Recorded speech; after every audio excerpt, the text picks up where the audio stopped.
Look at that! We're gonna have to cut this whole beginning! Look at that! Hold on, Noodles, I'm pulling up the soundtrack here for Bert. Yeah, don't eat those cookies! He's trying to eat the damn cookies again! Look at that mustard! That son of a bitch! Oh my god! Get out of here. Jessica, get rid of that guy! I got him! I know you're supposed to be a hairdresser, but now you're a bouncer! You heard me. Hey guys! Hey best friend! Hey brother! What's going on? Oh man, we just watched a great movie. We skipped the beginning part because we were so enthralled by this movie, so we just went right into it. Well, you guys do the intros anyways. You guys can talk about whatever you need to talk about in the intro. But here we are.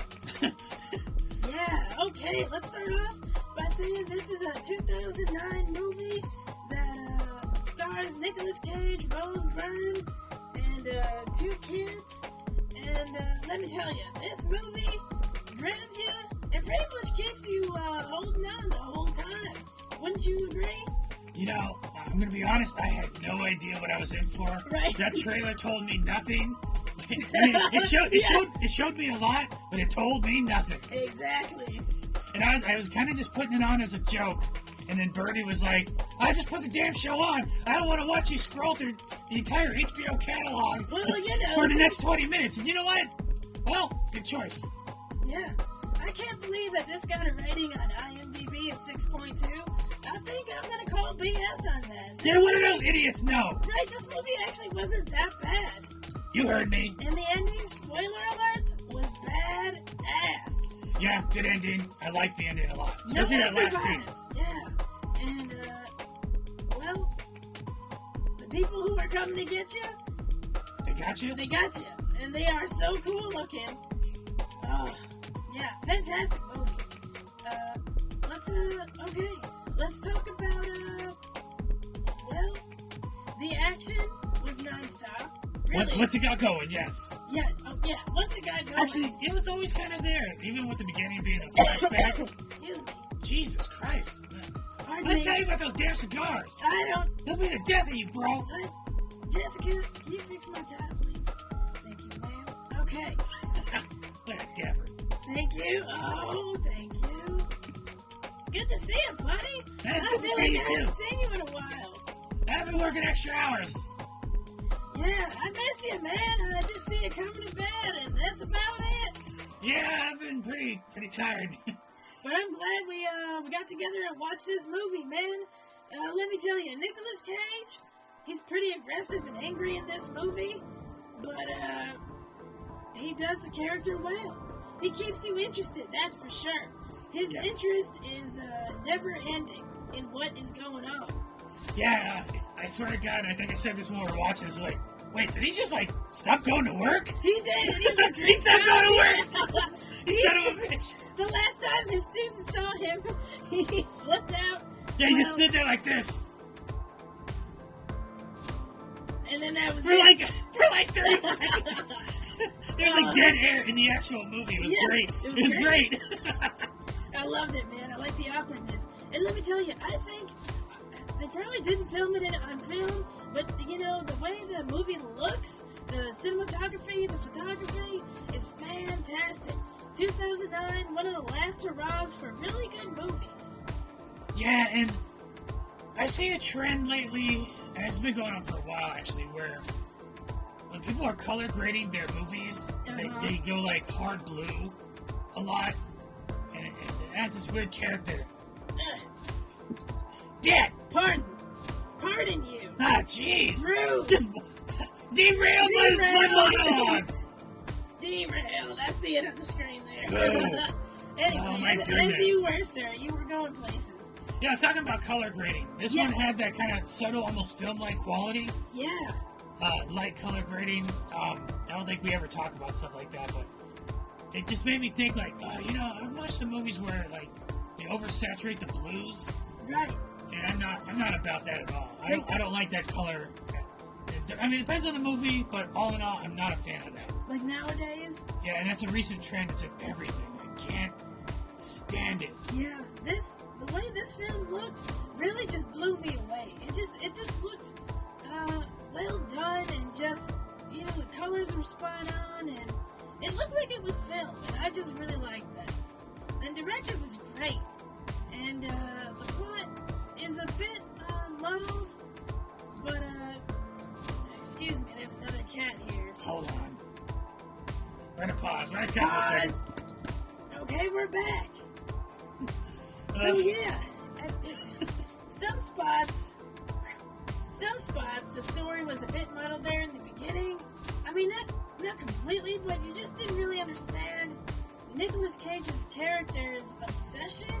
He became all consumed by the plot line of this story, which is, I guess, the end of the world and some code.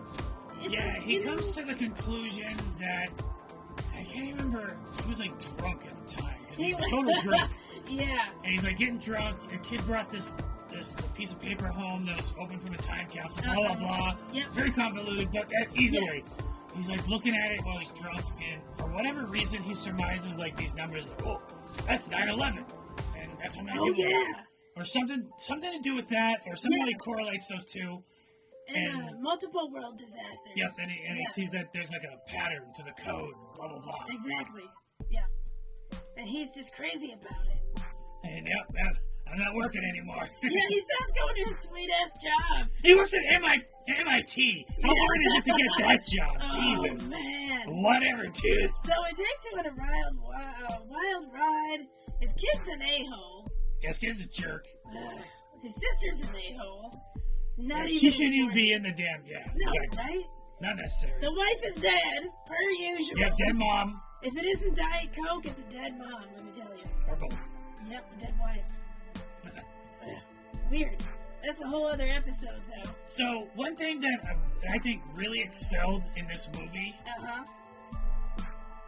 was the soundtrack. Yes. There was times where it was like Kubrick's The Shining type. Yep. Towards the beginning.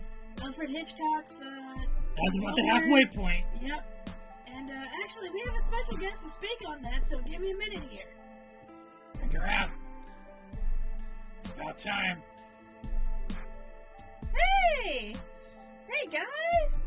Noodles, good to see you. Hey, good to see you, Birdie. Hey, thank you. What's up, Bird Birdington? All right. Well, let me tell you, this score was fantastic. It really, really was beautiful music that kept the pace of this movie just going. And then when they added a piece by Beethoven that Nicolas Cage listens to, and then they play it later on in the movie, it really adds to the the dramatic element of the movie. Yes. Yeah, and that piece, when it's crescendoing, I noticed, and I commented when we were watching it, when they're playing this piece, I can't remember the movement or whatever. Beethoven, 7th something, second movement. Yeah, I had a movement about an hour ago. But anyways. Well, I have here. You talk and I'll pull up my notes. But anyways, he's like listening to it, and then like they're playing it, and it's a little quiet in the background, and right before the track crescendos, they cut it off, if you know the track. And it isn't until the actual very end of the movie, I want to say maybe the last scene, they actually played the crescendo. And I thought that was really cool. It was Beethoven's Symphony No. 7, second movement. Okay. Yeah. Yeah, I had 2 movements today, too. Anyway, okay. Oh, you're gonna know something. And Okay. The composer is Marco Beltrami. Great composer. Oh, that sounds familiar. Yeah, he really mixed a lot of different elements of classical music and modern composers for his music. It was amazing. Yeah, it was like, for 1 minute, it was like, am I watching a Kubrick film? Yeah. And it's like, oh, Hitchcock. Yeah. You mentioned the Hitchcock earlier. I can't remember the composer's Yeah. name. But yeah, anyways, yeah, I thought that this is a great movie. The soundtrack really kind of helped propel it. Oh, definitely. Which is what a soundtrack should help move your movie along. Yep. Nowadays, you see where modern film and television, BBC shows are really bad about this. They play modern music and it just overwhelms. And it's too loud. Yeah. And it's like, oh, I'm being so cool. Guy Ritchie, I think, did the same crap. And it was Yeah. cool back when he started it. Or He's a one-trick pony. But anyways. Oh, here we go. And, yeah, I'm just so tired. I'm over that trend. It started, I think, in the late 90s. It's just gotten worse. Yeah, this soundtrack really matches each element and each type of, how do you say, if it's dramatic, the music is dramatic. If it's subtle, the music is subtle. It's really well Yeah, matched. it has a dynamic soundtrack. In video games, that's what they call a dynamic soundtrack. Yes, Where thank you. when you're just walking around the world, it's usually calm, cool, blah, blah, blah. Yeah. But then all of a sudden, like, you're getting stalked by something, the music gets pensive. Yep. And then Yep. you're fighting, and then now it's an action film. Exactly. Yeah, dynamic soundtrack in a Thank video you. game. Yeah. So it was perfect and it was amazing. And especially with the use of the Beethoven song and then the rest of the actual soundtrack. It just, wow. And for the ending, can we talk about the ending? Yeah, go Spoiler ahead. alert. When they take those kids and the aliens show up and they're so cool and the music is just kind of picking up and crescendoing and gathering and it's fantastic. And then when the world freaking ends and everything's blown up and they're playing the Beethoven again as the world is ending, it's just great. It's just a type of movie you don't really see nowadays.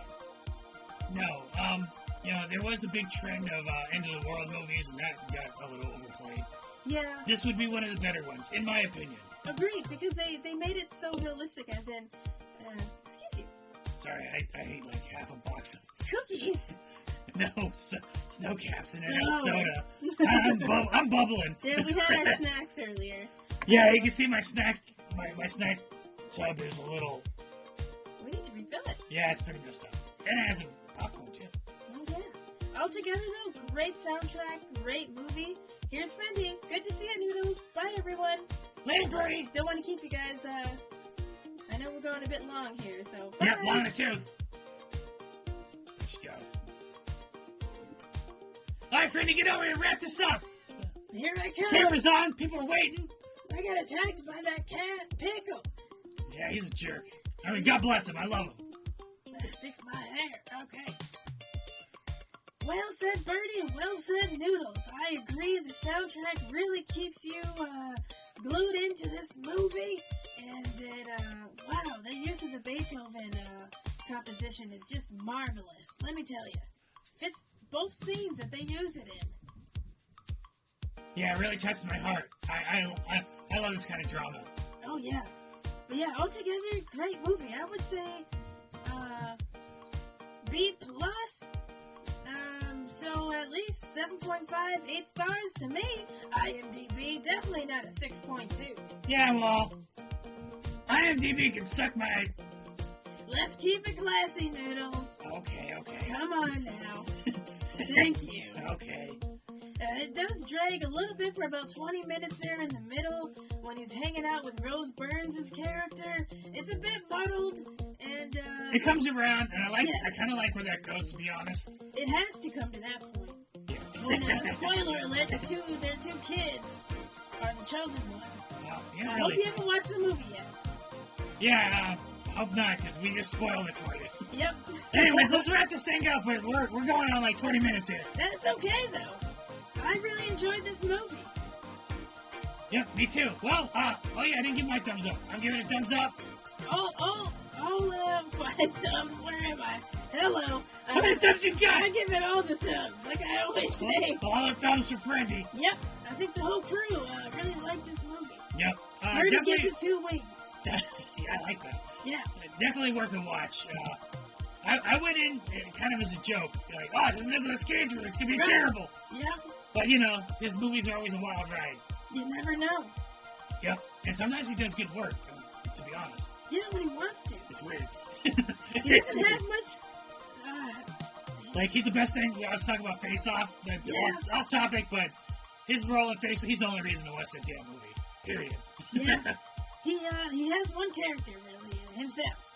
God bless you, Nick, but you don't have much range, but what you do it well. Yeah, he's a one-trick pony. God I like that trick. bless.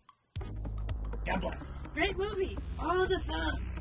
All right, Fantastic movie night choice on a Tuesday. Perfect. Well, let's get out of here. Let's let these people go. Yeah. Thanks for watching, guys.